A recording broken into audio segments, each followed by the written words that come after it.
this is a crazy, crazy story. But then again, this has been a crazy year, right? It's been an amazing news year, so it gets a little crowded. 2011 will go down as a big-time news year.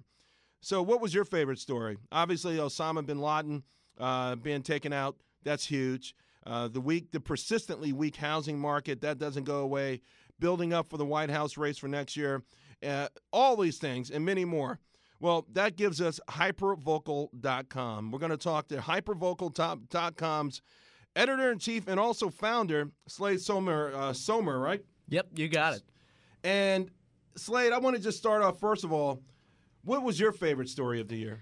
Well, in a year that gave us the Arab Spring and the tsunami and the debt ceiling showdown and a judge beating his daughter on video and all these... But that was old, though. Oh, yeah. It just surfaced, okay. Yes, absolutely. And Steve Jobs dying and all that. Either one of my favorite two stories would have been Anthony Weiner or the pepper spray resurgence that we've seen here. You know, it's interesting because I started this segment talking about Corzine. And, you know, just an amazing fall from grace. And we're watching it in slow motion. And the next thing he'll go and he'll take the fifth. And you know what? It's early and it's premature, but it's hard to believe that there won't eventually even be criminal charges. So an amazing fall from grace. And Anthony Weiner, the same sort of thing. Another guy who was being talked up for perhaps even some sort of national office on Twitter. What the heck? Is this just the sort of – is there a string through all of these big-time stories this year that begins with arrogance? It absolutely does begin with arrogance. And it's, you can't touch them. They're bigger, they're larger than life. The regular rules don't apply to them. In Weiner's case, I think you had a combination of arrogance and someone who just was reaching out and trying to touch somebody, albeit virtually. He just got married. He has a very good-looking, smart wife, and yet he is online with consenting adults. I think that is probably the most important part of the Weiner story, is that these were consenting adults and cost him his job. But it was still obviously very inappropriate. And let's face it, big age gaps and things like that. That was definitely a big story. What about Osama bin Laden? Where are you on that? Because this is obviously a story we're going to hear a lot more of next year during the presidential campaign. Well, I think Obama did a good job getting him. He had a tough call. That was a really tough call. Why was that tough, though? If they staked this guy out for a couple of weeks and he's in there with 8 women. What was the anxiety about? If they did not get him, the blowback, the negative. Absolutely. Like Absolutely. Carter with the helicopters crashing in the desert? Yeah, I mean, a foreign policy disaster, you're out in 2012. This could become the next, hostage crisis. This could become the next, these really big things that lose you elections, these singular events that lose you elections. And yet, Slade, here's the interesting thing. The flip side of that, if you talk about the risk reward, the risk obviously then, listen, if they botch this thing and I don't know, somehow these 8 women take out Navy SEALs and he gets on a moped and drives away. If they botch this thing somehow, then it's obviously the president is done. But they didn't botch it. And it feels like the story faded away quickly. Story faded away pretty quickly. I remember at the time, everybody was saying, oh, this guy just signed his re-election right there. There were people celebrating in the streets as if it was, Victory Day back in World War II. And it just turned out where this is what happens in today's culture. Stories fade very quickly. Stories that are minor, where we build up some non-celebrity like Ted Williams, the homeless man with the golden voice, and then we move on to the next story. And we don't care about that anymore. We have very short memories. So, and maybe this is not in your wheelhouse, but do you think that means like a guy like Herman Cain? Sure. Herman Cain's considering, whether or not to stay in the race. Sure. Do you think the same mentality would play into his decision because probably a week from now, he will not be the top story anymore? Well, probably. Cain's problem, if he should go, is that he will be remembered by all these sexual misconduct allegations and the 13-year affair. he will be remembered with the creepy smile at the end of the Mark Block smoking video, where he turned around like the chairman from the Iron Chef and had that big smile on his face. I half expected him to eat a yellow pepper.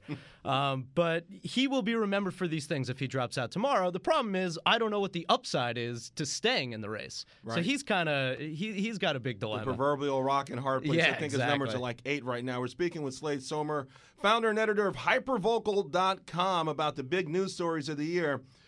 More recently, it feels like the news stories have taken a darker twist. The Jerry Sandusky story is heartbreaking. It makes you angry. It makes you worried. And it's brought down one of the most formerly beloved figures in this country. Yeah, it's really disturbing what has come out of that. If you read the grand jury report, there's just nothing in that, that's acceptable. And he will pay the price, and Penn State will pay the price. And I think in the same way, talking about hubris and arrogance in Weiner and Corzine, this guy named his autobiography Touched. You can't write that. Right. No pun intended. But you can't even write that in a literary sense. But what about the people around him? Mostly Joe Paterno. Was he? I guess right now a lot of people aren't trying to defend him anymore. But it feels like you still wonder why he didn't take some sort of action. You do wonder.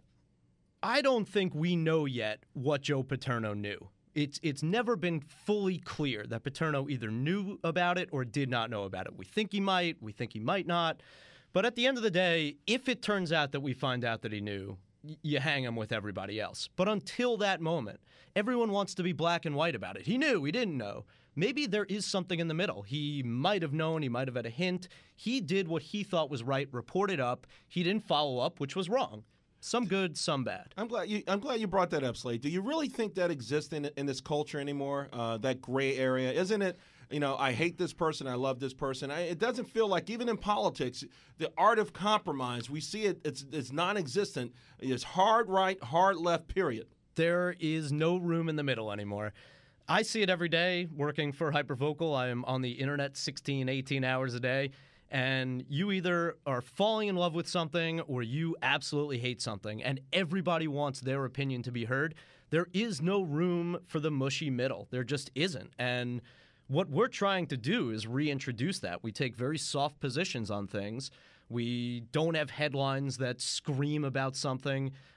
We try and cater more to people who see all sides of things. I think your timing is perfect. I really, hope my gut tells me that the American public might be getting a little tired of this. You know what else I think the American public kind of got tired of? The celebrity stuff. None of the stuff that we're looking at least on your list, is really celebrity stuff. Maybe the biggest deal was Kim Kardashian, the wedding and divorce. But that doesn't resonate up there. In the past, it was always like the celebrity stuff. There was always a real big celebrity scandal. And, I would love to see us move away from that culture as well. I don't know if that's going to happen so fast, but we try and cover entertainment news, but not necessarily the gossip. And I think the gossip has always been the problem. And now, because of Twitter, and you can just retweet anything you see out there because of Facebook and all that stuff, gossip has become news. And, there is no more confirmation on things. So maybe it's going to take people getting burned by these things. I thought the Kardashian story was actually newsworthy for one reason and one reason only, and that was the Mexico City temporary marriages thing, which happened about, a month before the Kardashian wedding, where Mexico City said, we're going to give you 2-year temporary marriages. It hasn't passed. It's still in the assembly. But I thought that was very interesting. In this current society, maybe a temporary marriage thing might actually be a rational, reasonable, feasible plan. That's ironic, because I had a colleague who she told me she thought it should be 7 years, and we had this discussion not too long ago. Before I let you go, I want to circle back to, I guess, your favorite story, and you're saying pepper spray should be Time's Person of the Year. Absolutely. But it ties in everything. It ties in Occupy Wall Street. It ties in Black Friday. It ties in societal decline. It ties in the militarization of the police force in this country. It ties in everything. And it's just to see what we have seen has been the mirror held up to our noses. I got to tell you, though, here's the crazy thing. The scene from the Occupy thing, they sprayed so much on these guys, they weren't even budging. Is it a diluted version? Is that what is this the version you get in the store?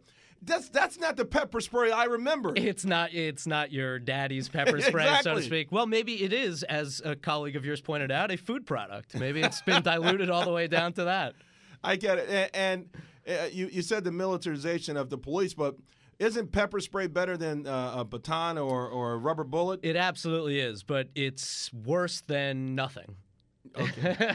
Great point. I guess you got to be real excited for next year because it feels like we're setting up for a year of news stories, probably even bigger than this. And, of course, there's always the things out of left field, that no one's ever braced for. Absolutely. 2012 is going to be 2010 was a pretty boring year in the scheme of things. 2011 has been incredible, and I think 2012 is going to be even better given, the political climate. And, by the way, noticeably missing from our list of everything, Barack Obama.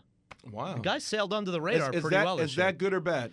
I think it's good for him, but 2012, his name's going to be in the headline. At the top. Yeah. Well, it will be time. no matter what. We're going to hit a lot. Plus, he's got that $1 billion war chest to make sure that his name is heard a lot. By the way, how's traffic going on Traffic's going great. Yeah, really? We grow every month. We're about 14 months old, and we've grown literally every single month. It's been great. Fantastic. Slade Sohmer, editor and founder, HyperVocal.com. Make sure you go there every single day. If you're a news junkie, and I am certainly a news junkie, thanks a lot. I really appreciate it. Thank you for having me. And congratulations.